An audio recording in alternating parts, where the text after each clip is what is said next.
Compromisso. Voltamos! Acho que agora vai, hein? Com certeza. Acho que agora vai. Talvez você não lembre, eu sou o Bispo Ronaldo Amaral, estamos de volta aqui comentando um pouquinho sobre vida. Agora é a parte 2. É, parte 2. Aí já não coube tudo, essa sabedoria não coube tudo numa parte, estamos na parte 2, tá vendo? Na verdade eu fui querer contar um pouquinho, né, sobre a história do que é o Ronaldo antes, né, do hoje. E o Ronaldo antes do hoje realmente é uma longa história, eu lhe avisei, foi uma longa história. Muito bom. Eu acho que assim, as pessoas às vezes elas se espelham em quem já tá aí. Por exemplo, você pegar, vamos dizer aí, um Brad Pitt da vida, pegar um ator global aí, e a pessoa não sabe, às vezes, a trajetória. Às vezes a pessoa se espelha no Bispo Ronaldo e não sabe a trajetória. Exato. Então você pegar e olhar e falar, pô, se ele conseguiu, eu também consigo. Exatamente. Esse que é o mais legal. A pessoa olhar pra você e falar assim, se ele conseguiu, eu também consigo. Por quê? Porque não tá além do alcance.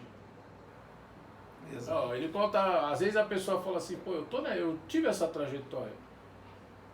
Pô, ele com 11 anos tomou uma decisão. Agora, às vezes, é a hora de eu tomar minha decisão. Sim, e até porque não existe idade, né, para se tomar decisão. Tanto é que, assim, minha esposa, ela estudou, fez pedagogia e tinha uma senhora de 60 anos. Já estava na terceira da faculdade. Mas por quê? Porque ela era sozinha e foi um jeito de ela ocupar a cabecinha dela, foi fazendo cursos. Aí ela fez pedagogia, fez psicologia, ia estar terminando, ia fazer uma outra faculdade, para ir ocupando a cabeça, porque os filhos cresceram,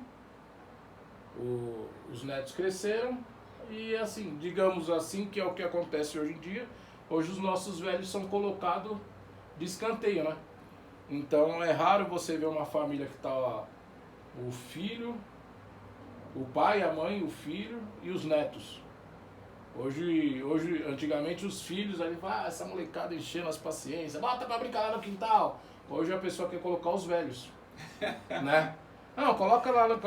Aí até eu falo, pô, então hoje é raro você ver isso. E quando você vê que nem tua história. Tua história é uma história que, é edificante pra muita gente. Sim. Por quê? Você pega um menino que até então não queria nada, do nada quis tudo, do nada. Estalar de dedo. Não, eu quero. E a mudança de vida, né? Exatamente. Eu olhava para o futuro e eu olhava o futuro promissor, principalmente dos outros. Que aquilo sempre, né? Até comentou, né? O quintal do vizinho, a grama do vizinho sempre é mais verde, né? A grama do vizinho está mais verde, então eu quero uma grama dessa. Só que eu não queria pular na grama do vizinho, eu queria ter a minha grama. Você parou de olhar do vizinho e falou, não, agora eu vou cuidar do meu. Eu vou pra cima. E aí eu começo. E aí assim, o dia que eu chego em Suzano, que eu me apresento na escola, pensa, nossa, eu fico fui recepcionado do portão. Fizeram questão de me levar. Aí eu fui à primeira secretaria, né? Fui falar com os diretores na época da escola. Encontrei a diretora que me deu todo o suporte, todo o apoio para chegar onde eu estava. E aí ela falou, não, temos que ir na sala. E agora eu saio, porque eu vim embora, mas aquela turma que eu estava... Permaneceu.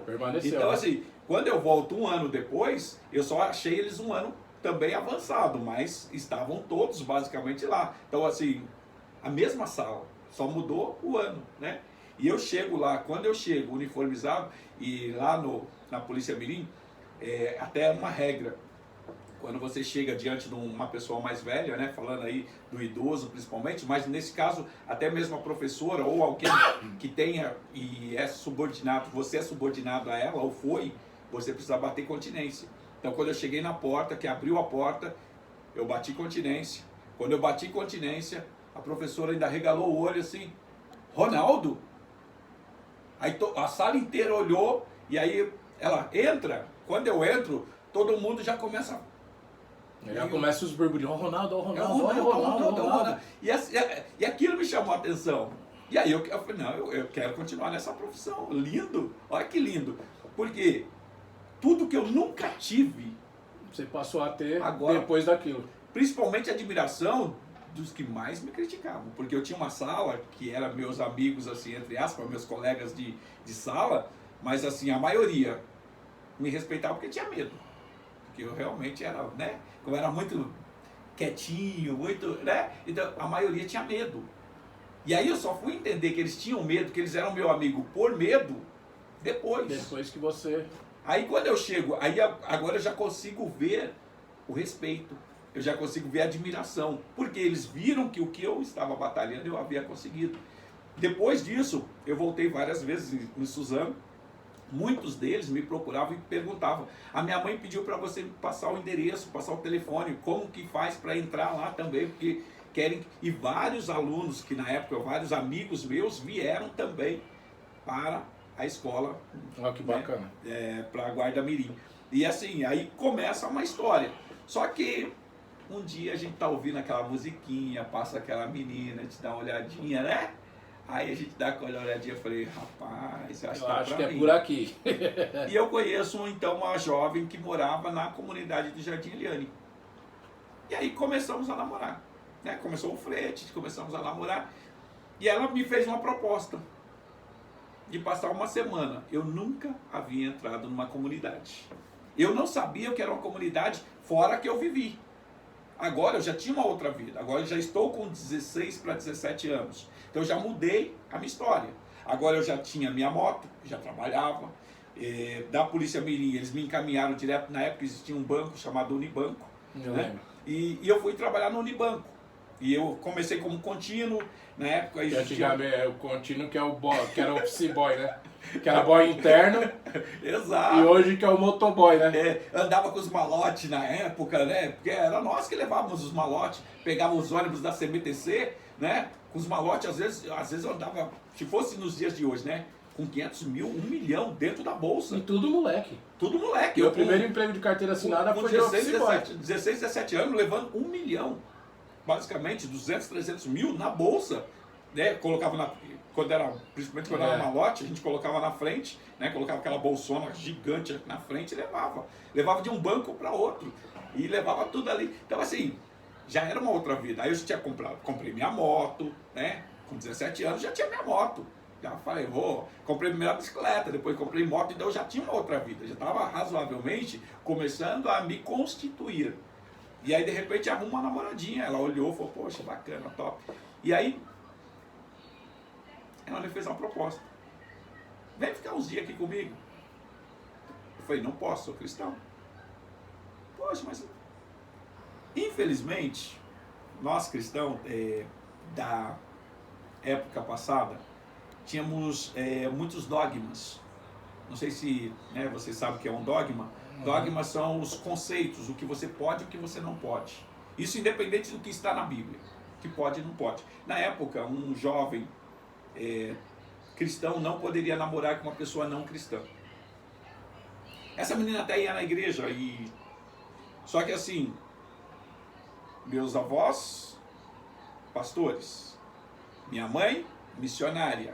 Então assim, eu venho de uma linhagem que já era de altar. Chamada linhagem de altar, né? A gente já era do bastidor, já era do altar. Eu aos 17 anos agora já sou líder de jovens. Então assim, já estava em liderança. O pastor da época, quando ele ficou sabendo que eu estava querendo namorar, porque eu estava namorando, ele estava querendo namorar, ele fez uma proposta para mim assim, você decide. Ou você fica na liderança, ou você namora. E na época a gente era obediente, principalmente aos mais velhos. Né? O pastor falou, estava falado. Então o pastor falou. Só que eu gostei muito da moça. E aí eu peguei e resolvi bater de frente com o pastor. Eu falei, pastor, é assim, não é minha vida pessoal, particular. Eu não tenho o direito de namorar porque eu sou líder de jovens. Ele falou assim, então, se você quiser continuar como liderança, você vai ter que abrir mão. Ou você abre mão da liderança de jovens, ou abre mão da moça. Aí eu falei, mas eu quero ficar com a moça. Aí ele me tirou da liderança, me colocou como vice, na época, vice-líder. E olha só, aquele moleque, aquele menino de rua, agora é líder de jovens. Nós tínhamos uma mocidade na época, com aproximadamente 60 e poucas pessoas, que eu era um dos líderes já. Aos 17 anos, líder de jovens. Só que o pastor ficou inconformado, ele falou assim, não, eu não aceito você entregar o seu cargo enterrar o teu futuro por conta de uma jovem. Você não vai fazer isso. Eu falei, vou. E aí eu bati de frente com ele. O que ele fez? Ele me excluiu. Na época existia a chamada exclusão. Ele me excluiu da igreja. Eu fazia parte, eu não vou falar o ministério, até porque é antiético. Mas ele foi lá na sede e pediu a minha exclusão. E ele alegou na época que eu havia entrado em adultério. Adultério era quando um casal, né, dois casais, né, a pessoa casada tinha uma relação sexual com a outra pessoa. Só que eu era solteiro. Poderia ser fornicação. Não, mas ele colocou como adultério. Porque ele sabia que ia dar certo porque ele queria na época. E adultério na época era 1 ano de banco. O mínimo 6 meses, mas geralmente era 1 ano. E ele sabia que 1 ano eu não poderia fazer nenhuma atividade dentro da igreja. Então ele vai, leva lá para os superiores. Os superiores não me conheciam diretamente de perto, nem sabia se eu era casado ou solteiro. Acataram o que o pastor disse. Até porque era um pastor, né? Valia a palavra dele. A palavra dele é o que vale. E quando ele mandou, então volta agora, eu, basicamente assim, e eu teria ainda que cumprir este 1 ano, indo todos os cultos para a igreja. Teria que estar lá todos os cultos. No começo até comecei a ir. E aí é quando eu começo a ter afinidade maior com a jovem e ela me faz a proposta. Já que está tudo ruim aí, você agora já não tem mais, né, está excluído, não está mais no ministério. Excluído na época era excluído, viu? Excluído ministerial, hoje não existe, graças a Deus, não existe mais exclusão. Mas na época excluído, uma pessoa excluída, as pessoas não te convidavam mais para ir na casa delas. Porque era a exclusão de tudo, né? Então você está excluído do corpo, da igreja, então você está excluído de tudo. Se houver uma festa, você não é convidado. Na época, culto de Santa Ceia, não participa. Né? Não participa, não podia participar de nada. E aí agora estou excluído, basicamente. E aí quando essa jovem viu, tal, ela também foi excluída junto, que a gente ia na mesma igreja, estava indo na mesma igreja comigo, eu fui excluída, automaticamente se foi, né, alegação de adultério, que na verdade foi fornicação, mas eu não tinha nem tocado nessa jovem, porque na minha época, gente, é uma coisa de louco. Mas assim, eu brinco que cristão, ou você é ou você não é. Ser meia boca... Não é água morna, né? Não dá para ser. Ou você está com a mão no fogo ou você está com a mão no gelo. Ah, mas eu sou cristão. Qual o seu testemunho? É só negatividade? Vai orar. Vai se consertar. Não estou falando que você não ir para a igreja, não. Vai para a igreja, continua indo. Continue. Mas assim, mas seja. E naquela época eu era cristão. Tanto que eu nunca tinha tocado nessa jovem. Nunca tinha feito nada com ela. Nunca tive um ato libidinoso, um ato mais... Não. Todo mundo até dizia, principalmente meus amigos, né, na época, meus colegas, que não eram cristãos, diziam assim, mas você tem que experimentar para você saber se é bom ou ruim, porque como que você vai casar sem experimentar? Na minha época, principalmente aí já falando de campo ministerial. Campo ministerial como funciona? Namoro de 3 meses, noivado mais 3, casamento. Acabou. É 6 meses, casa-se. Para quê? Para já não contrair exatamente, né, o erro da fornicação, do adultério, que seja. Então, quando ele me exclui, ela me faz um convite, vem para cá. Na mesma semana que eu fui excluído, ela me fez o convite para eu vir para a comunidade do Jardim Eliane. E aí eu falei, poxa, é de se pensar. Porque agora eu teria a oportunidade, já estou excluído mesmo. Agora eu vou ter a oportunidade de ter um relacionamento real com ela e tudo mais. E ela propôs, ainda foi ela que propôs, agora a gente pode. Tudo que a gente não podia, agora a gente pode, a gente já está excluído mesmo. Não tem o que fazer além disso, além de excluir. Bater eles não pode. Não, então já estava excluído, já está todo. A gente já foi ladeira abaixo, tá, lá, deixa descer. E aí nós estávamos basicamente nesse patamar. Na mesma semana eu era trompetista, né? Dentro da igreja eu era trompetista. Lia, na época, a partitura, eu lia eu brinco que assim, na minha época, a melhor coisa era ser músico de igreja. Porque músico de igreja, você, né, é da arte musical, e você sabe disso. O músico de igreja, ele era formado geralmente nas 3 claves. Tanto que eu conhecia a clave de dó, a clave de sol e a clave de fá. Eu lia nas 3 claves. Então assim, nossa, Ponzoli para mim era colocar ali à primeira vista. Hoje já nem tenho mais habilidade, né? até porque não executo. hoje Hoje é tudo mais prático, não. Mas na minha época, músico era músico, tinha que ser músico de verdade. E ali a gente dedicava muito. Recebo um convite, então, agora para tocar profissionalmente na noite. Olha como as coisas, de repente, já mudam. É tudo Tô lá dentro da orquestrou. igreja, né? Tô dentro da igreja, fazendo todo um trabalho. De repente, uma pessoa se levanta contra, fala algo que não é. Então, já recebo uma proposta para ir tocar logo num barzinho. Só que é um barzinho top, na época, lá no Bexiga. Trompetista. Recebo um convite. Se fosse nos dias de hoje, por noite, seria assim: você vai ganhar R$2.000 cada noite que você tocar. E músico antigamente era Eu muito ganhava de valorizado. salário, acho que o meu salário era isso. Era uns 2.000 salários, se fosse nos dias de hoje, né? Uhum. Era uns 2.000 meu salário. Eu ia ganhar cada noite tocada. Eu falei, quantas vezes eu consigo tocar por noite aqui? Quantas noites vocês vão me dar a oportunidade de tocar? Ó, você consegue tocar 2 a 3 noites por semana. Você falou, ganhei, estourei. Tô dentro. Fui a primeira vez, passaram a partitura, que eles passam antecipado, devem passar a partitura, trouxe para casa, tal, tirei rapidinho, li a primeira vista, principalmente clave de sol. Cheguei lá, quando eu toquei, todo mundo, uau, falei, top, gostei. Quem é da música sabe que nada a ver. Igual você falou, poxa, eu estive lá com a equipe top, que era a equipe profissional. Meu, nada melhor que você estar com a equipe profissional. Né? Você chega no palco, só aquela multidão. Nossa! Aí eu me senti um artista, agora sou artista. Vou querer voltar para a igreja? Nem a pau. É. Aí a jovem ainda fala, vem morar comigo. Só que ainda não tinha recurso. Ela falou, vem morar comigo. Para onde eu fui? Dentro da comunidade. Acabou. Só que eu trabalhei por uns 3 meses.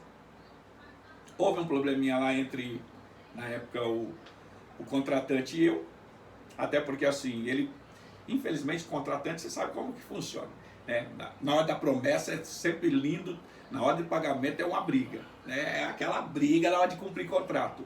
E na hora de pagar foi aquela briga e tal. E eu falei, então não venho mais tocar para você. Contudo, o Ronaldo ainda era meio que Ronaldo, era meio fogo e ferro, né? Meio toma lá da cá. Eu, por mais que eu estava na igreja, eu era um líder meio ainda de acordo com o que eu aprendi, né? Tudo meio rígido, muito pá, muito direto, objetivo. Quando ele falou que, então não venho mais, não conte mais comigo. Quem estava perdendo era eu. Só que na época, 17 anos, voando. Mas isso aqui eu acho agora emprego. E aonde eu chegava, todos os outros empresários falavam, poxa, se eu precisar, posso falar contigo lá? Na época era muito por carta, né? Na época eu mandava ainda os correios, né? Tinha que mandar lá um postal, mandava um postal, você recebia o postal, e aí você respondia para poder pegar o serviço, porque eu não tinha telefone em casa, quem tinha telefone era rico. O telefone era um carro. Nossa, era uma casa. Era muito caro para ter um telefone em casa, não tinha. Então, morando agora na comunidade, fiquei sem dinheiro, perdi o trabalho, e agora você vai fazer o que da vida? Aí você começa a correr. Logo em seguida ela engravida. Aí ela engravidou. Na comunidade, 17 anos, dentro do Jardim Eliane. E aonde vai conseguir emprego agora? Que se eu pedir conta do meu emprego, aí começa, novamente vamos voltar com as raízes, né? Vamos voltar a vender. Aí vai vender limão, vai vender alho, vendi pão. Comecei a fazer carro de som. E eu conheci, quase nesse período, ainda aos 17 anos, quando comecei a tocar, conheci o Vovô Amaral. O Vovô Amaral é o que mais fazia eventos sociais aqui na região leste. Quando você falava de leste, todo mundo falava Vovô Amaral. Era o radialista que mais fazia evento social. Ele amava fazer eventos sociais. Então assim, falava de Natal, ele tinha a maior caravana Para Natal.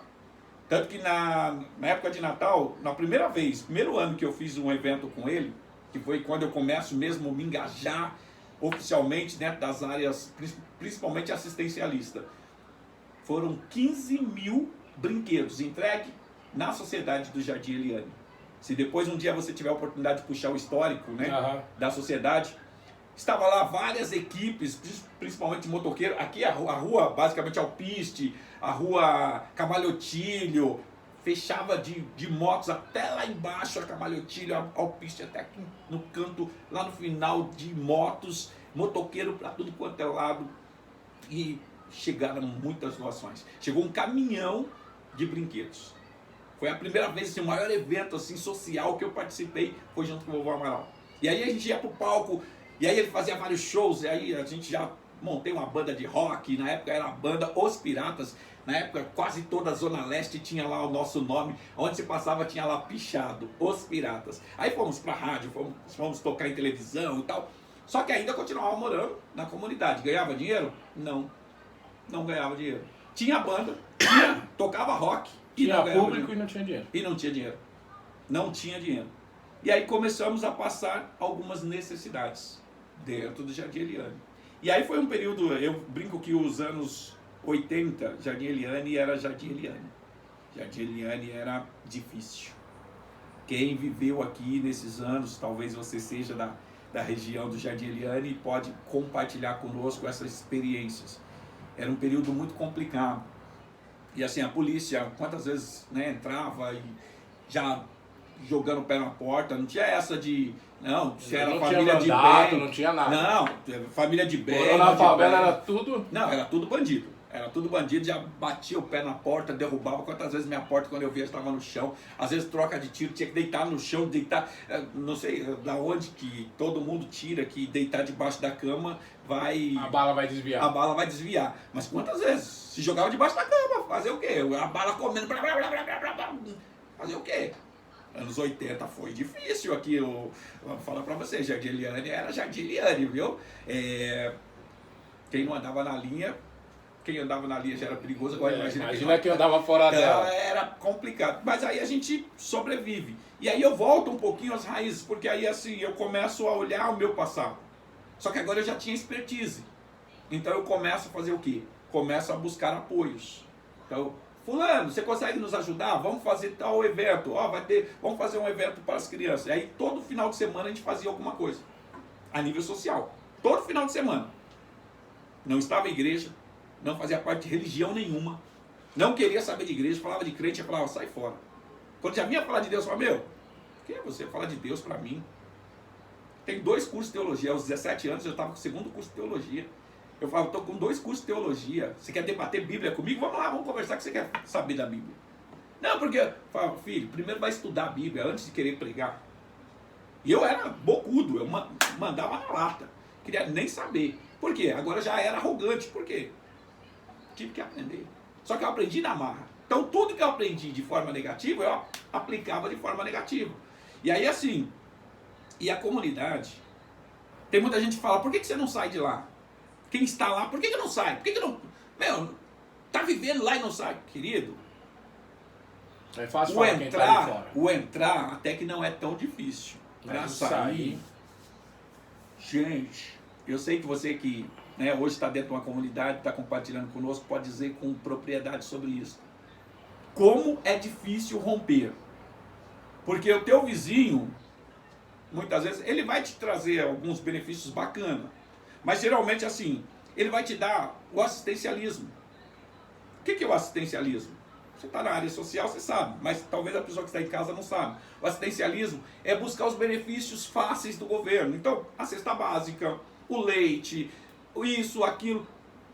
Quantas mães que eu vi engravidando somente para ter os benefícios aí, né, do governo. É um negócio que até eu falo. Esses dias eu falei, uma mulher quase me bateu. Nossa. Eu falei assim, eu sou contra do jeito que é distribuído. Aí a pessoa fala assim, não, mas você não está passando. Não, calma. Não estou falando que não é para dar. Estou falando que eu sou contra do jeito que faz. Porque você pega... Lógico, tem pessoas que... Tem épocas e épocas. Você pega a pessoa dos anos 80, você pega uma mulher hoje, é muito diferente. Mas eu falo as de eu hoje... vou dizer que não, nem muda muito não, porque assim, mesmo na época, as pessoas nos chamavam muito, porque aí na época, né, minha namorada, ela engravida, nós tivemos o filho. Quando nós tivemos o filho, os vizinhos ajudavam. Então, tinha muito disso, né? Todo mundo se ajudava. Então nisso era top, porque assim, a comunidade se ajuda. A própria comunidade, ela se ajuda. Porque a ajuda de fora geralmente nem vem tanto, vem mais de dentro. A própria... Então, assim, se eu precisasse de um óleo, eu falava com a minha vizinha ia me arrumar um óleo. Só que ela já falava para mim assim, vai lá e se inscreve na tal lugar, tá escrevendo para a cesta básica. Aí eu já ia lá e me inscrevia na cesta básica. Peraí, hoje eu tenho a cesta básica. Poxa, vou trabalhar um pouco menos hoje.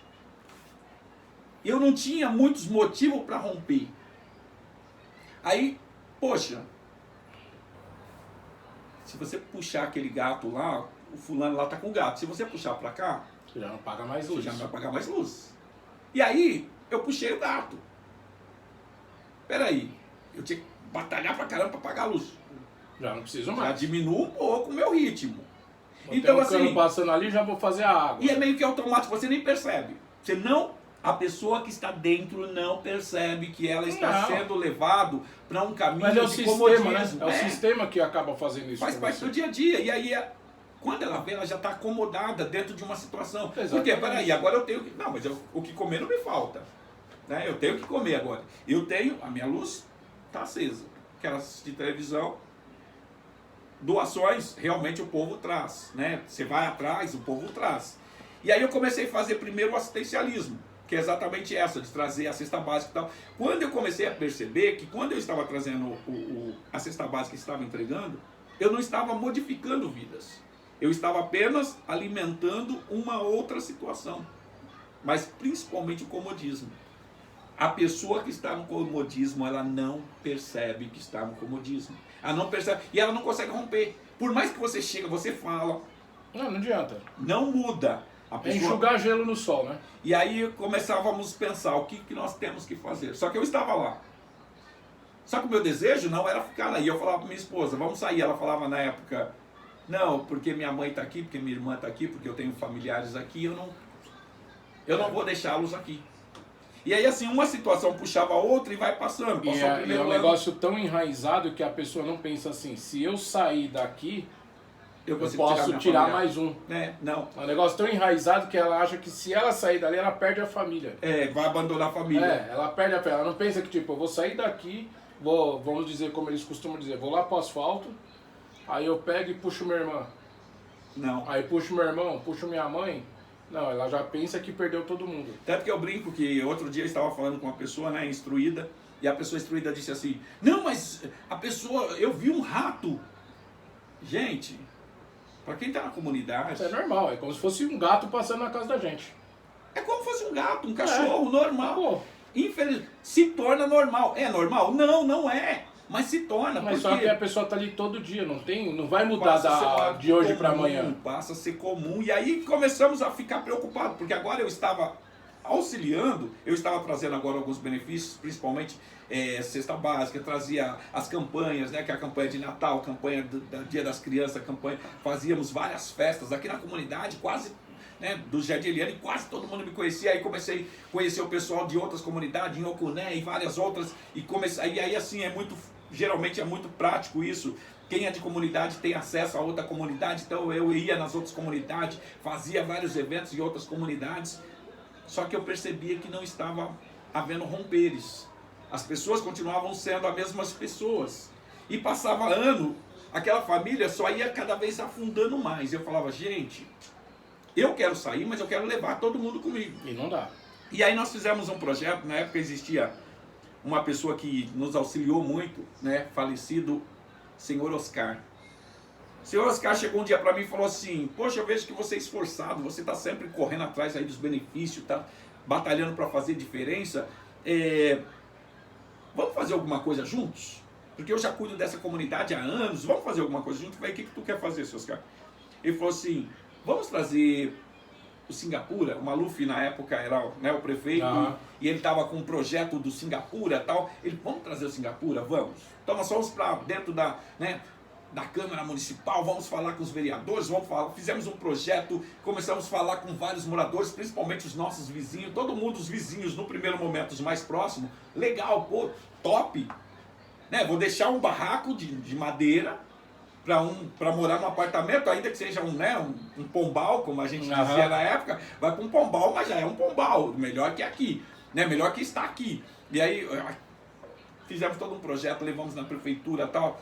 Eles mandaram engenheiro, mandaram todo mundo, vamos estudar o que dá para ser feito, isso nos anos 80. Vamos estudar o que dá para ser feito.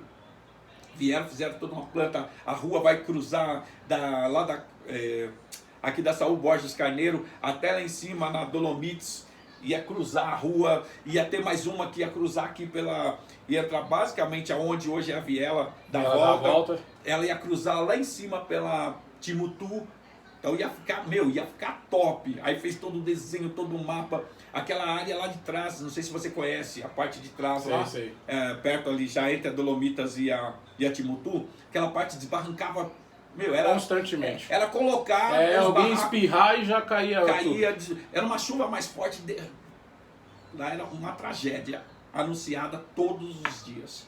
E assim, vivia caindo tudo lá, desmoronava tudo. Eu vejo hoje lá, né, em algumas cidades aí, quando cai, eu falo, meu Deus, eu via isso aqui acontecer. E nós vimos por muito tempo. E aí, quando ele trouxe o projeto tal, fomos falar com os moradores. E aí vamos trazer, na época, né, vamos trazer o prefeito, vamos trazer algumas coisas para poder passar sobre o projeto. O que a comunidade disse? Não. Eu não vou sair da minha casa, porque teria que ir para o alojamento. Na época não existia nem o shopping, né? O shopping Aricanduva não existia. E lá a projeção era de lá fazer um alojamento. Então ia mandar o povo para lá, onde hoje é o terreno ali que é o shopping, ia ficar o povo, eles iam fazer um alojamento lá, enquanto construir aqui. O povo disse não. Eu quero continuar no meu barraco, vocês estão querendo forçar que eu saia. Eu falei, não estou querendo forçar ninguém não, eu só queria melhorar a sua vida. Trazer algo melhor que seria bom para toda a nossa sociedade, para todo o nosso bairro, não só para você, mas para todos. Mas ninguém tinha a maioria pelo menos, né? Uma grande parte não tinha esse entendimento. E é difícil você debater e trazer uma cultura, mas eu também entendi a cultura deles, porque estavam enraizados e aí entendendo eu falei, não. Falei para o seu Oscar, deixa quieto, deixa isso para lá. E aí nós deixamos o projeto acabou morrendo, né? Não fomos mais atrás, também aí, se não vai atrás, a prefeitura não traz, né? Não adianta. Vai quando alguém indo atrás já é difícil. Aí como ninguém foi atrás, deixaram para lá, ficou. 3 anos depois, quando eu entrei no 4º ano que eu estava morando dentro da comunidade, um dia chegou um pastor e falou assim, Deus tem um recado para você. Eu falei, qual que é o recado? Deus falou que os assistencialismo, o social, né? Porque na época ele falava que para ele, quase todo mundo entende o assistencialismo como assistência, como realmente um trabalho de obras sociais, né? E é diferente a obra social e o assistencialismo. E ele falou, Deus falou que ele quer que você faça isso, mas para ele. Eu falei, como assim? Como funciona isso?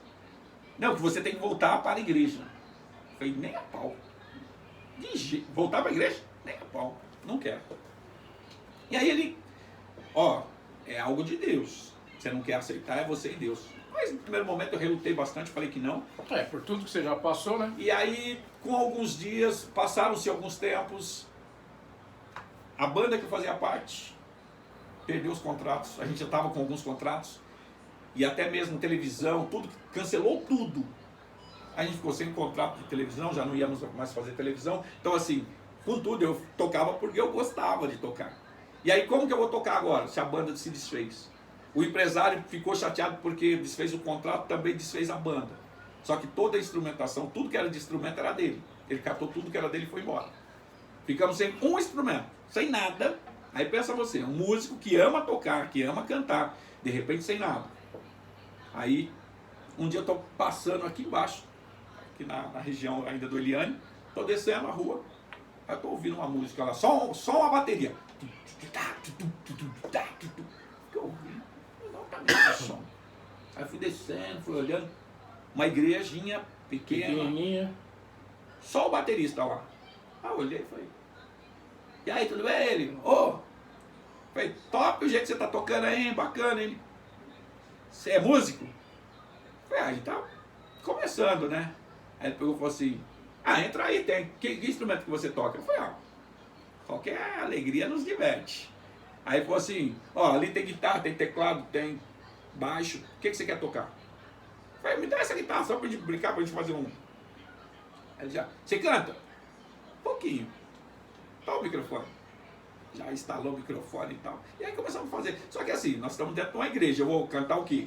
Música da igreja, não pode cantar do mundo. Até por respeito aonde eu, né? Se eu estou na casa da pessoa, eu vou fazer a minha vontade, não, tem que fazer o que é da casa da pessoa. Então agora, né, até foi isso que meus pais sempre me ensinaram, olha, se for na casa de uma pessoa, né, siga o mestre. O que o mestre fizer, você faz. É o que ele é o dono da casa, o que ele falar para você. E aí eu tô lá, ele falou, ó, seguinte, sabe algum louvor? Uns aí. Aí eu peguei e comecei a tocar. Só que eu comecei a tocar e começou a chegar gente. Eu ainda perguntei para ele, vai ter reunião, vai ter culto? Aí ele falou, não, o culto é só à noite. Isso era à tarde. Ele falou, não, vai vir. Só que quando eu comecei a tocar, já entrou um, daqui um pouco entrou outro. E foi entrando gente. Daqui um pouco tinha umas 10, 15 pessoas dentro da igreja. A igreja estava, igreja pequena. Já estava lotada. Já com 15. Qualquer duas pessoas já encheu a igreja. A igreja já começou a ficar lotada. E aí, só que aí, e ele tá lá empolgado. Daqui um pouco ele ficou sério. Eu vi que ele tá assim, ó. Baterista, você vê ele tocar aqui duro, o braço, você pode ter certeza que alguma coisa está errada, porque ele geralmente é munheca, né? Tanto sorridente, daqui a pouco ele tá aqui sério. Então eu ainda olhei para ele quando terminou a música. Aí ele pegou e falou assim, a paz, pastor. Aí eu entendi, ixi, o pastor chegou. Só que assim, até então, todo mundo aqui na região me conhecia, porque eu era roqueiro, todo mundo sabia que eu... Ele sabia também, quando ele perguntou se eu era músico, lógico que ele sabia. Só que ele jogou aquela de Miguel e tal. Eu fui na dele. Aí o pastor olhou para ele. Aí falou, não, pastor, só eu emprestei para ele tocar, porque como eu sei que ele é músico, não tem nenhum problema não, né? Aí o pastor olhou e falou assim, quem é você? Fingiu também que não me conhecia. Só que o pastor eu conhecia, porque eu sempre encontrava com ele para mostrar. Quem é você? Aí eu falei, eu sou o Ronaldo. Aí ele falou, então, Ronaldo, é o seguinte, você é do rock, né? Eu falei, sim. Ele falou, então toca um rock bacana aí pra me ouvir. Oi? Faz um rock.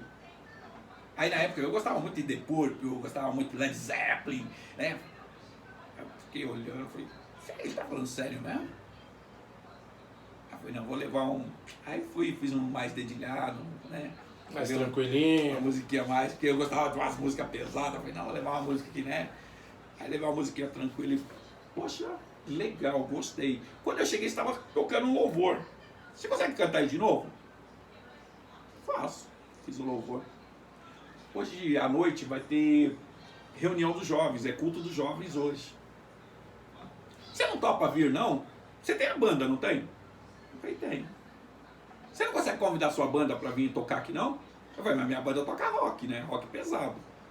Ele falou, não, faz esse louvor aí, você não consegue fazer esse louvor que você acabou de fazer? Será que eles não pegam? Eles tocam igual você ou eles só sabem tocar se for as músicas que vocês tocam aí no circular? Eu falei, não, eu acredito que eles toquem. Mas não sei se eles vêm, mas eu posso convidar. Aí, não, eu ficaria muito feliz se você viesse. Convida eles lá. Tá bom. Fui lá, convidei. E não é que o meu povo, né, que era rock pesado, que é totalmente contra a igreja na época, porque na época rock e igreja não se misturava, água e óleo. Tanto que o próprio pastor, quando ele falou que era para tocar rock na igreja, eu ainda olhei para ele, porque rock nunca, na época, né, hoje não, hoje, né, a maioria das igrejas toca rock, mas na época o rock não entrava na igreja, rock era do demônio, era bem assim que era classificado, rock é do demônio. Aí eu falei, como que eu vou? Mas o pastor pediu. Quando eu falei pro primeiro, só pro prazer de tocar, porque a gente já estava mais de um mês sem tocar, todo mundo. Não, mas ele vai deixar tocar? Só que tem que tocar no estilo, mesmo que for rock, mas música evangélica. O que você conhece de música evangélica que é rock? A gente transformou na hora várias músicas, vários louvores, trouxemos pro estilo rock e vamos embora para a igreja. Foi baterista, foi o baixista, foi todo mundo. A gente chegou lá com 8 pessoas para tocar. E começamos a tirar um som.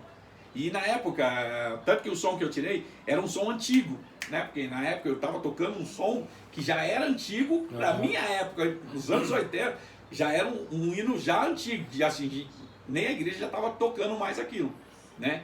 E aí eu fui e comecei a tirar. E a música fala, o amor é tudo.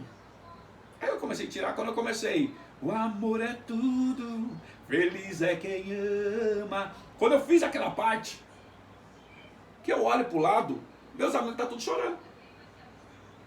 E aí o pastor já aproveitou, já fez o apelo, na época chamava de apelo, né? Fez o apelo, o famoso apelo. Quem nesta noite quer aceitar Jesus? Nossa. Meus amigos, todo roqueiro nato. Levantando a mão.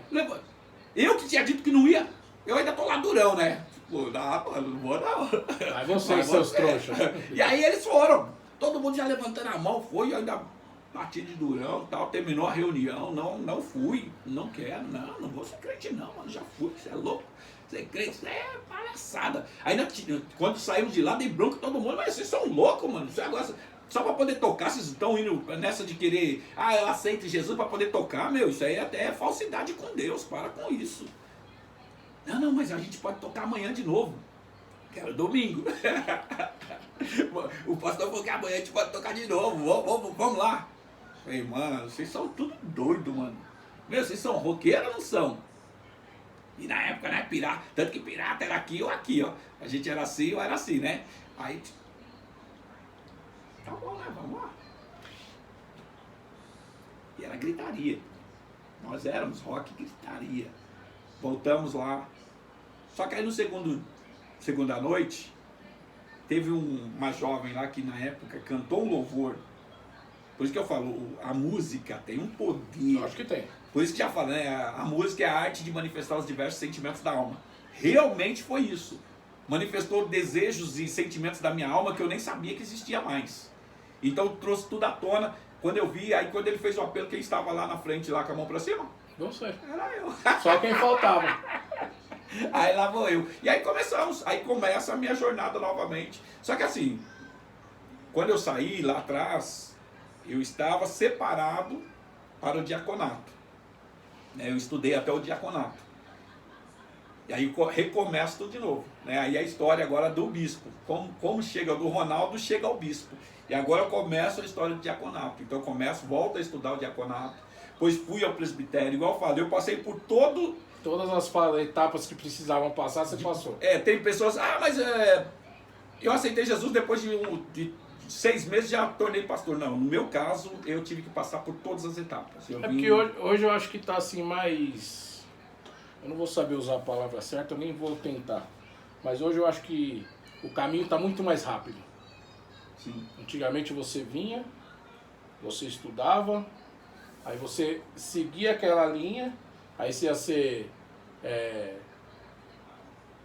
obreiro, líder, ia ser um diácono, ia fazer... Depois você ia chegar, ser um pastor assistente, estudar, pegou seu diploma, aí eles iam deixar você fazer 1 ou 2 palavras, para depois você virar um pastor.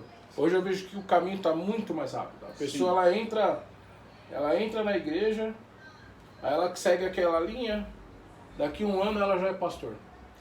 Então, eu na nossa, hoje dentro da vertente, eu venho da vertente mais antiga, né?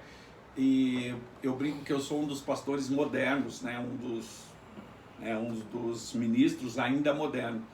Mas tem alguns princípios que eu ainda não consegui romper. Entre eles é essa questão de pegar uma pessoa despreparada. Porque eu penso assim, a igreja, principalmente para um ministro, é quase igual um médico. Exatamente. Se você pegar uma pessoa que não fez nem um cursinho a respeito da saúde, você vai dar a sua mãe, seu parente, seu filho, para ele operar, sabendo que ele... Então assim, não que de repente ele vai conseguir fazer um trabalho de excelência, mas a confiança demora um pouco para se acreditar. E aí nesse caso, muitos vão até padecer, vão perecer bastante, e por qualquer coisa ele acaba até se desviando. Ele acaba cometendo muito mais erros em cima do altar. E aí todo mundo, mas aquele lá não é pastor, por que ele fez isso? Por que ele fez... Tantos erros do altar acontecem muito por conta disso, por conta dessa rapidez. E na época a gente trilhava. É evidente que também, na minha época, os que ensinavam também não tinham conhecimento. Eles ensinavam o que eles aprenderam. É bom, mas muitas vezes eles só aprenderam dogmas. E o que eles ensinaram? Dogmas. Eles só aprenderam conceitos, mas não aprenderam sobre a Bíblia. Quem é realmente Deus? Principalmente quando fala, Aí eu vou lá para a Bíblia, livro de Coríntios, capítulo 13, vai dizer assim, o amor. Né? Coríntios 13 fala a respeito do amor. E se Deus é o amor, está descrito o que o amor faz. Que o amor supera todas as coisas. O amor, ele é paciente, o amor, ele é benigno, o amor é bondade, o amor é temperança, o amor é justiça. Então o amor realmente é transformador. Só que aí eu quero julgar o outro, da religião A, B, C. Eu tenho esse direito? Não. Eu não tenho o direito de julgar, porque quem julga é só Deus. Em toda a palavra eu vou encontrar assim, e Deus julgará. Então cuide cada um de si mesmo. Aí eu vou lá para Coríntios também, 1 Coríntios 11, onde julgue o homem a si mesmo, cada um a si mesmo. Então eu começo essa jornada agora, indo para o presbitério. Quando eu começo a preparar para o presbitério, eu já estou me preparando também na área, agora sim, de assistência social. Já não mais só no assistencialismo. Agora eu começo a preparar um caminho de trabalhos para mudar vidas. Por quê? Porque eu via que entregar a cesta básica era bom. Matava a fome de muita gente também. Mas no outro mês ele também estava pedindo novamente a cesta. E aí eu começava a pensar, o que podemos fazer de diferente? Então a gente começa a trazer cursos. Eu fui um dos pioneiros aqui ainda na Sociedade do Jardim Eliane a trazer os cursos profissionalizantes. Tem muitas pessoas que não sabem realmente da minha história no Jardim Eliane. E fala, mas quem é o Ronaldo na favela, não sei o quê. Não, além de morar na favela, eu fui um dos primeiros a trazer cursos profissionalizantes. Eu trouxe curso de cabeleireiro, porque tinha muitas mulheres que falavam, eu quero trabalhar, mas eu não sei fazer nada. E eu falava para elas assim, mas o que você gosta de fazer? Ah, eu gosto de mexer com cabelo. Só faz um curso de cabeleireiro. Mas não tem. E tinha algumas associações que até faziam alguns cursos, mas era tudo distante. Aí eu conversei na época com os presidentes, né, os mais antigos aqui, principalmente na época, não vou falar nome, eu ia falar nome, mas vou deixar o nome para lá. E aí eu conversei com os presidentes antigos e os presidentes disseram o seguinte, como que você quer fazer? Eu falei, olha, eu aprendi com meu avô, por isso que eu quis contar um pouquinho da minha história desde o princípio, que assim, isso minha mãe me fez eu aprender meio que na marra. Você vai entregar a vara, você vai entregar com a linha, com o anzol. Você pode até dar a isca e aponta o rio, mas não pesca por ele. Deixa a pessoa pescar, para ela dar valor ao que ela está pescando. E aí ela vai pensar assim, como eu vou armazenar esse peixe para ele conservar por alguns dias até eu voltar a pescar novamente. Então ele vai começar a ter uma maturidade de empreendedorismo. Como empreender o que eu estou ganhando. Como eu vou trabalhar, administrar aquilo que eu estou ganhando. Porque se eu administrar o que eu estou ganhando, automaticamente eu começo a administrar a minha casa. Eu começo a administrar não só a minha vida, mas daqueles que estão comigo. Porque agora eu sei o trabalho que dá, então eu vou chegar para o meu filho e vou ensinar, olha filho, não desperdice. Não jogue fora. Não, se alguém oferecer de graça, se possível, compartilhe com o outro. Para quê? Para que você não fique só dependente daquilo. Não se torne dependente de nada. Se torne livre. Para você ser livre, você tem que aprender a administrar. E aí eu começo a trazer os cursos. E aí essa mulher falava para mim assim, se tiver um curso por aqui eu vou, se souber me indica. E eu procurei também, não achei.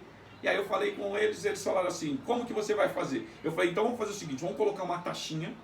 Eu sei que muitas pessoas são contra a taxa.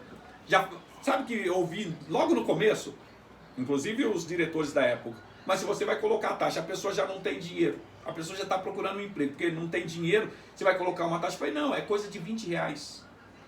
Só, não é nem, vai dar menos que R$1 por dia, durante um mês, para ele poder... E com 3 meses, essa pessoa já vai... Vou trazer um bom profissional. E aí eu fui conversar com os profissionais. Vou trazer um bom professor. O professor vai passar com 3 meses, a pessoa já vai estar começando a montar o seu salão e já cortando cabelo e já ganhando dinheiro. Com 3 meses. Só vamos pedir, na verdade, vamos pedir R$60 para essa pessoa, que é R$20 no primeiro mês, 20 no segundo, 20 no terceiro ele vai estar ganhando e já vai estar pagando os R$ 20 enquanto ele conclui o curso dele. E vamos dar um curso de 6 meses, inicialmente um curso de 6 meses, que é o curso preparatório para cabelos. E como eu já lá no passado já fiz, sei como que é, eu falei, então, vamos passar, eu vou conversar com meus professores, ver se eles vêm até a sociedade, vão dar aula, e aí começamos. Quando eu anunciei na comunidade, aqui em todo o Jardim Eliane, começou a vir gente de tudo quanto é lado. A nossa primeira turma que nós fizemos de cabeleireiro aqui na Sociedade de Jardim Eliane, nós tínhamos só para a área da beleza, para a área do cabelo e manicure, nós tínhamos 64 alunos aqui. Só para esta área, isso no primeiro mês. E aí nós, poxa, se é bacana isso, por que não trazer agora? E na época existia uma modalidade que hoje é comum, que até todo mundo despreza, mas na época estava começando a chegar os computadores.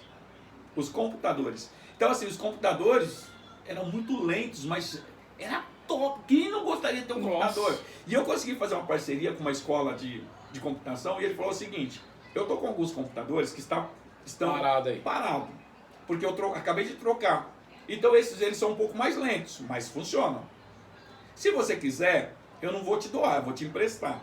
Eu te empresto, você leva lá, arruma as bancadinhas, as mesas, coloca lá, arruma um professor para dar aula, mas pelo menos vou te mandar 10 computadores. Dá para começar uma aula lá de computação? Querido, uma aula de computação para quem queria entrar na área administrativa, queria entrar para trabalhar em escritório, eu falei, top!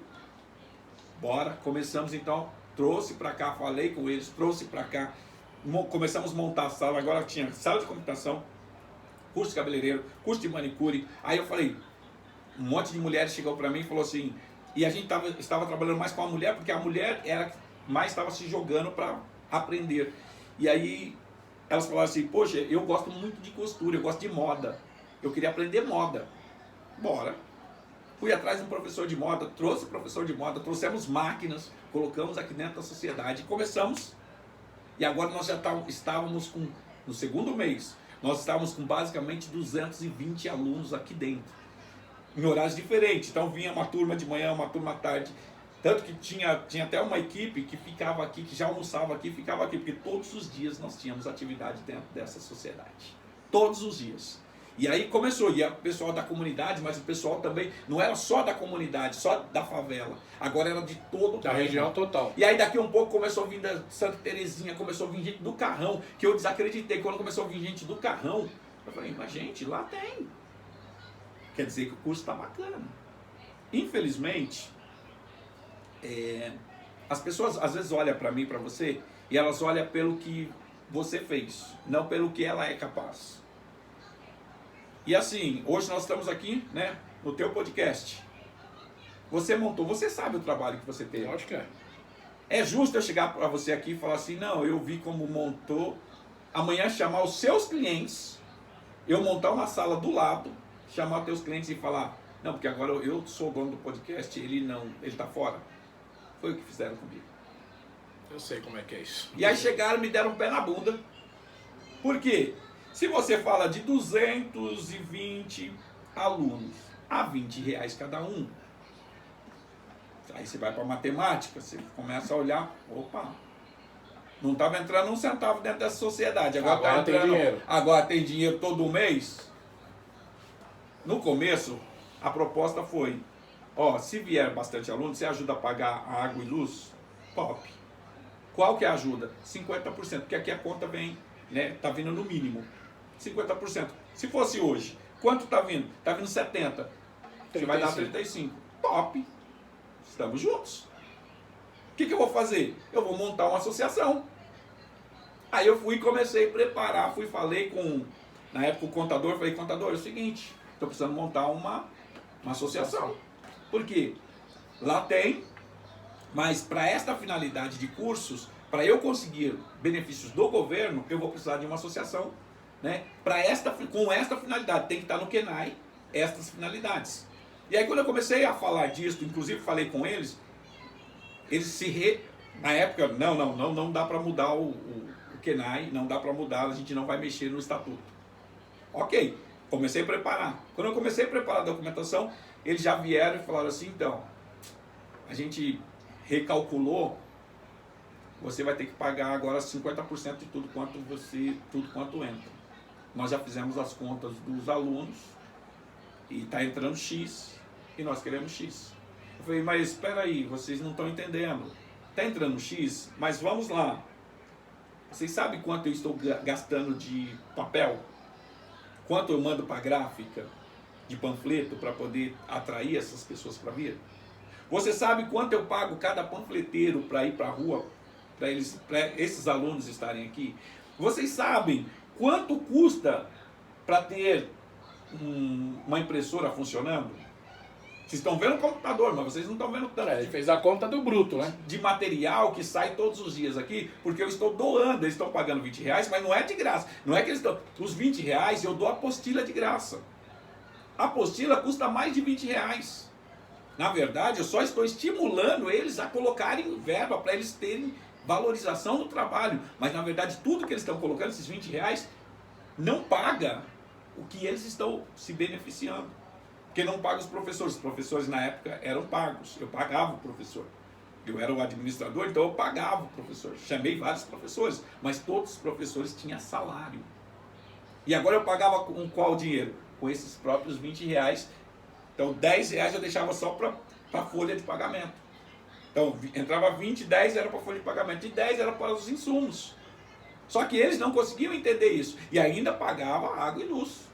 Porque aí eles tiraram a cota de 50% e me jogaram inteiro. Isso no segundo mês. Me jogaram já a cota inteira de água e luz. Mesmo assim eu continuei fazendo. No terceiro mês, eu já tinha pessoas trabalhando. Dentro da comunidade começaram a montar negócios. Não sei se você conhece a comunidade, mas para quem conhece, sabe que até o final dos anos, até o meio dos anos 90, até o ano 95, basicamente não havia comércio dentro da comunidade. Só que de repente, quando eles vieram para o curso, começaram a entender sobre empreendedorismo, de repente já montou-se uma lojinha. De repente o outro já montou, já não era mais um bar, agora já era uma quitanda. O outro já montou uma bomboniere. Então agora já começou a ter negócio. Aí o outro já foi lá e montou um mercadão lá embaixo. Então agora já começa a ter vários comércios dentro da comunidade. Agora a comunidade já começa a sobreviver pelo próprio trabalho lá dentro. O giro já começa a ser dentro da comunidade. Então começou a mudar vidas. Tem pessoas que saíram e foram, agora sim, fazer faculdades. Eu tenho várias pessoas que chegam para mim, bispo, hoje eu faço faculdade por conta, meu filho hoje está na faculdade. Eu tenho pessoas que ainda moram aqui, que são formadas. Tem uma menina que é dentista, que ela chega sempre, ela fala, nossa, eu lembro quando você era pastor lá dentro da comunidade, que eu era criança. Hoje eu sou formado, eu sou dentista. A outra chega, olha, hoje eu sou enfermeira. Então tem vários exemplos lindos de pessoas que começaram, né? Você plantou lá atrás e os frutos vieram. E as pessoas assim, muitas vezes não sabem, mas o Ronaldo é aventureiro, tá vindo aqui no Jardim Eliane, nem mora mais aqui. Realmente, eu não moro mais aqui. Não moro mais no Jardim Eliane. Hoje eu moro na Vila Matilde. Voltei para a Vila Matilde, né? Que na verdade é a minha raiz, origem, né? Eu voltei para lá, mas nunca deixei, na verdade, o jardim todas as vezes. E o meu telefone, ele não para. Se eu abrir aqui, tu vai ver o tanto de mensagem que tem. Eu tô vendo ele acender, tá parecendo de pessoas Natal. O tempo todo. E aí, assim, eu começo agora uma história aí montei a Corporação Aliança. Montamos no finalzinho dos anos 90, na verdade, no meio dos anos 90, em 94, eu sentei com algumas pessoas, vamos montar uma associação, vamos então agora fazer funcionar. Montamos a associação, começamos a trabalhar e começamos a fazer muita coisa dentro de todo o território. Aí já não era mais só Jardim Eliane, até porque assim, a compreensão foi, vamos ajudar vidas, independente se da comunidade favela, como eles dizem, né? Ou se está dentro da comunidade, dentro do bairro. Vamos ajudar todos que precisarem, que vierem. E aí nós começamos a entrar, criamos uma assistência social na época, e a assistência social era muito top, porque assim, a pessoa falava, olha, eu estou com uma necessidade tal, passa seu endereço, posso mandar um assistente social lá, para bater um papo contigo? Aí a assistente social ia na casa da pessoa, batia papo. Quantas casas que eu chegava, e eu não estou falando agora, no tempo de Covid, não, estou falando dos anos 90, começo dos anos 2000, entrava na casa das pessoas, às vezes a pessoa tinha uma casa até bacana, Tinha às vezes um carro na garagem, você não acreditava. E ela pedia para a assistente social entrar, quando a assistente social abria a porta, porque meu marido foi embora e eu nunca trabalhei, sempre foi meu marido, e ele foi embora e eu fiquei com a casa, mas não tenho nada o que comer. Porque meu marido foi embora e deixou a gente sem nada, e eu não tenho. Eu não sei trabalhar, eu não sei nada, eu preciso aprender alguma coisa. E a gente ia lá abrir o armário, realmente, porque muitas vezes a gente abria mesmo, que a gente até não acreditava. Falava, não, essa pessoa tá metendo louco, né? Tá mentindo, olha o casão desse carro na garagem. Na garagem, é o carro da pessoa, nem eu tinha um carro daquele. Aí, não, tá mentindo, tá jogando conversa.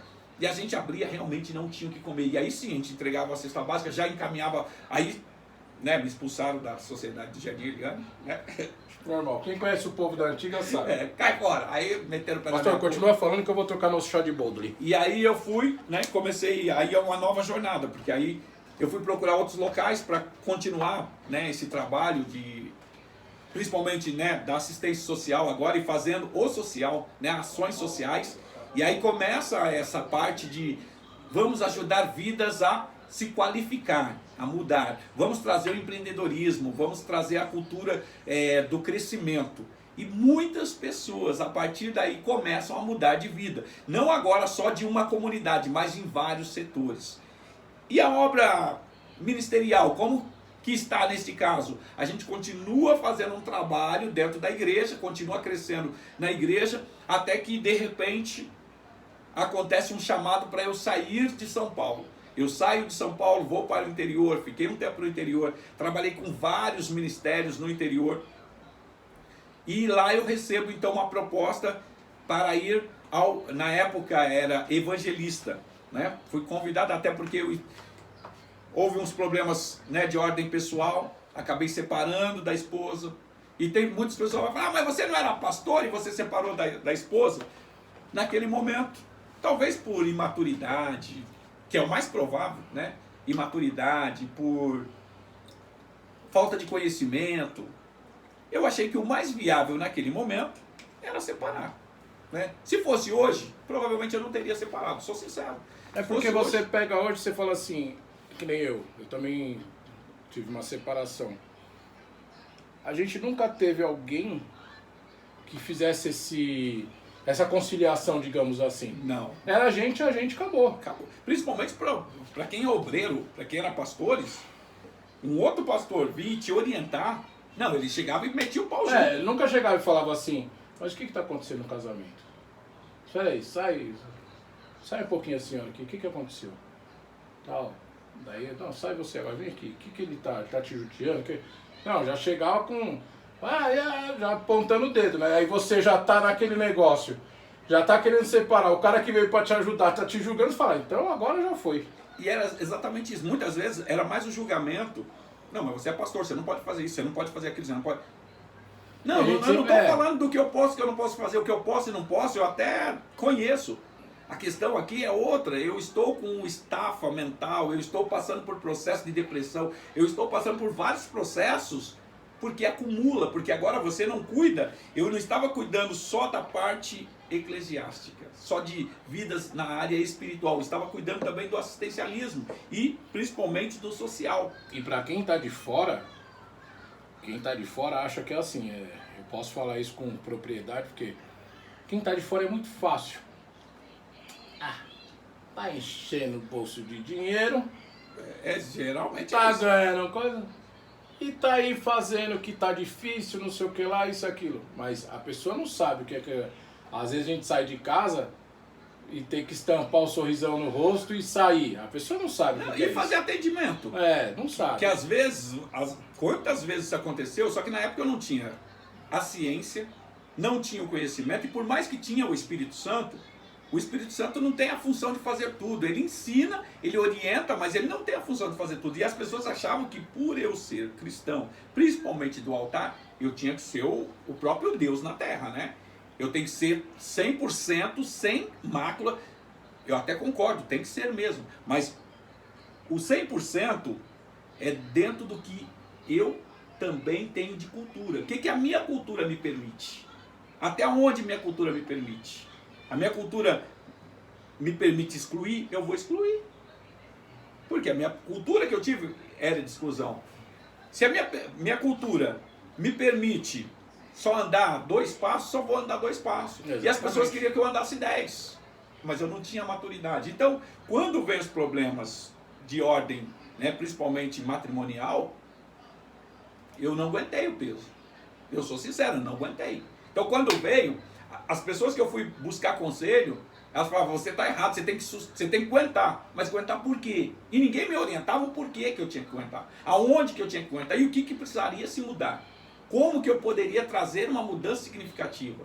Na época, tem muitos que ainda acreditam que não se deve procurar um psicólogo, um terapeuta.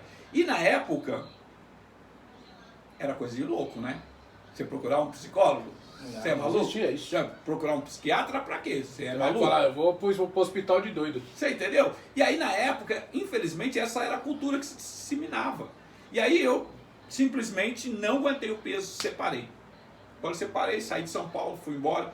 Então, fui embora, tal, no primeiro momento eu já estava no altar, não tinha como sair do altar. Então separei de forma, né, até consciente, com bom diálogo, não foi nada debaixo de guerra, nem de violência, nem nada. Simplesmente não dava mais para andarmos juntos.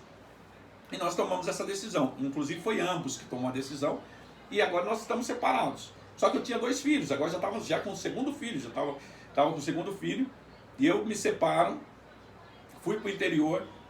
Quando eu cheguei lá, começo então agora uma carreira sozinho. Só que eu ainda, pelo respeito a Deus, pelo respeito à palavra, eu não fui ter relacionamento com ninguém. Falei, vou me manter, né, homem do altar. Então não vou ter relacionamento. E começo uma obra numa cidade do interior e lá fundamos um ministério. Para tu ver. Agora solteiro, né, novamente, porque estava separado. Nem divorciado não estava ainda, estava só separado. No interior começa uma grande obra. Lá começamos a fazer a obra, começamos a fazer também o trabalho social, muitas vidas começaram a chegar, milagres começavam a acontecer de várias naturezas, pessoas que eram mancos, né? Deus determinava, bradava em nosso coração, manda levantar e andar, nós, em nome de Jesus, levanta e anda, e as coisas começaram a acontecer. Pessoas que estavam desesperadas, sem emprego, sem nada, estavam arruinados, empresários arruinados. Nós chegávamos, profetizávamos, em nome de Jesus, a partir de hoje, tua empresa entra no novo patamar. Deus renova essa mente, e a mente mudava, daqui um pouco aquele empresário já estava rompendo, já estava fazendo, e as coisas começaram a acontecer. E aí montamos o ministério. O ministério começou a crescer. Nós fomos para 1 igreja, 2 igrejas, 3 igrejas, e aí eu recebi um convite para voltar para São Paulo. Volto para São Paulo. Cheguei em São Paulo, aí eu não trouxe o ministério para cá. Deixei na mão de uma pastora, na época. Eram poucas pastoras também, né, a nível, porque todo mundo dizia que pastora não está na Bíblia, então não está escrita a palavra pastora na Bíblia, não pode ter pastora. Mas naquela época eu brinco que eu sempre fui um pouquinho adiante, né, da maioria desses pensamentos.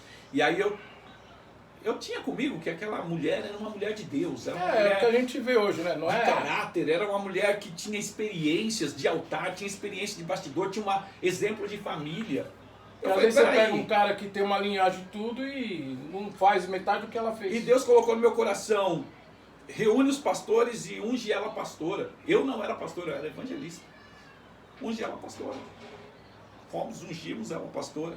Ela assumiu a obra, foi uma bênção. Hoje a igreja, quando, assim, nos últimos anos porque nem toda hora eu consigo estar com eles, mas a última informação, por exemplo, que eu tive, eles estavam com mais de 30 igrejas, que eles já têm, basicamente no Brasil inteiro, tem templos, né, desse ministério, a qual nós fundamos lá atrás, e bênção, sabe, tem abençoado vidas. E aí nós vamos para o social, e continua fazendo a obra social, e aí nós começamos a querer entender, peraí, os anos vão se rompendo, só que a gente não consegue nada na área social.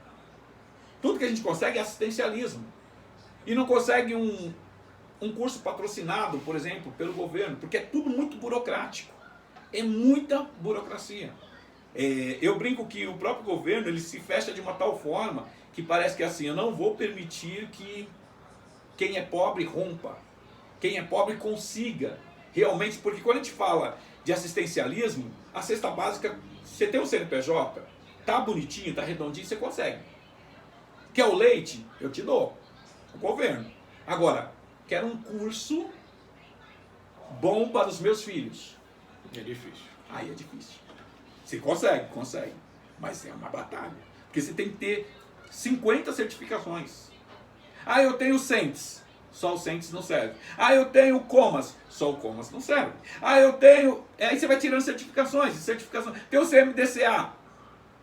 Ah, eu tenho o COMAS. Se você não tiver o CMDCA, você não pode trabalhar com criança.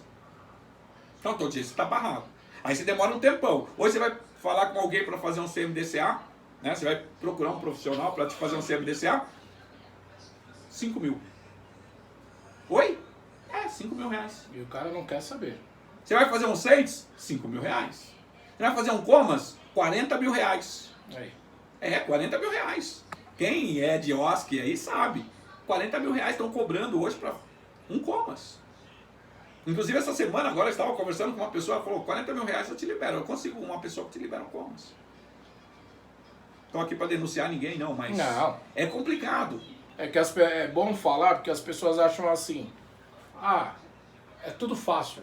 Não, e falando, mesmo para conseguir a cesta básica não é fácil não. Então, mas eles acham que é fácil. Você precisa ter um CNPJ, o CNPJ tem que ter mais de 1 ano de preferência e limpo.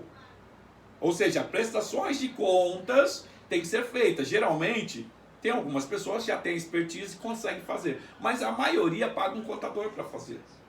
É 300 reais por mês para o contador, só para fazer aquelas prestações de conta, né? Isso se não for balanço, porque se for balanço aí já muda a história. Aí já é um outro custo e de acordo com os valores que, né, movimentou a OSC. Então assim, aí já vem terceiro setor, não é fácil. Então assim, mesmo para conseguir a cesta básica, é um trabalho gigante. E aí você precisa, além de tudo, você precisa ter uma equipe, porque você precisa ter o local para você armazenar. A cesta básica, você tem que ter o local, você vai fazer toda a documentação, vai encaminhar toda essa documentação. Depois disso, você tem que ter uma equipe, quando é aprovado, uma equipe para receber essa cesta. Você vai ter que cadastrar pessoa por pessoa, conferir na lista se a pessoa está na lista ou não. Se não tiver na lista, o correto é não entregar. Tem que entregar na lista, porque a pessoa que foi contemplada foi A, B ou C. Só que a lista, essa semana veio uma, no outro mês veio outras outra. pessoas. E aí a pessoa que recebeu não entende que ela estava na lista, mas provavelmente ela se inscreveu em outro local, o nome dela foi transferido para outra associação, que nem nós não sabemos, não tem a mínima ideia para onde ela se inscreveu, para qual associação foi, e ela quer que você preste conta. Não, eu se inscrevi com você, mês passado eu recebi com você, quero receber a cesta com você. Só que foi ela que foi lá no outro local e se inscreveu em outro local também.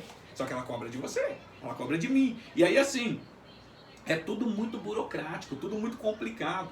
E aí, além de você ter o espaço, ter a documentação, enviar a documentação, fazer o cadastramento das pessoas, e isso tudo sem direito de cobrar um centavo. Você não pode cobrar dinheiro de nada, nem para montar associação. Vai pegar R$1 para comprar um papel higiênico. Não, e nem para pagar o local, o ambiente onde você vai armazenar as cestas. Não, você que se vira. É tudo por sua conta. O governo não te dá mas você ganha dinheiro porque você dá a cesta básica, você ganha. Não ganha dinheiro, você paga para ter a cesta, para você poder entregar a cesta de graça para os outros. Esta é a verdade quando a gente fala de terceiro setor, falando aí já agora de OSC, né? E aí quando você vai além disto, você ainda tem todos os dias alguém ligando para você, falando para você assim, mas você está desviando minha cesta. Porque a minha cesta chegou e eu não recebi. Eu não recebi, quero minha documentação de volta. Eu quero minha documentação de volta. Eu vou te processar. Eu vou te denunciar. E aí tem todo esse estafa psicológico que você precisa suportar para manter uma OSC. Eu estou falando só de assistencialismo. E aí as pessoas ainda acham que você tem obrigação. Que você não está fazendo um favor para ela. Pelo contrário, ela está fazendo um favor para você. E aí você tem obrigação de fazer tudo de graça e que você ainda tem que ser no tempo dela. Você marca o horário lá, ó, vamos entregar sexta, tal dia, tal horário. Sabe o que a pessoa vai dizer para você? Esse horário eu não posso. Eu vou à noite buscar. Não, mas à noite a gente não atende. Deixa eu só liberar ele ali um negócio, já. Deixa eu dar uma pausa aqui, enquanto o senhor vai ali no banheiro.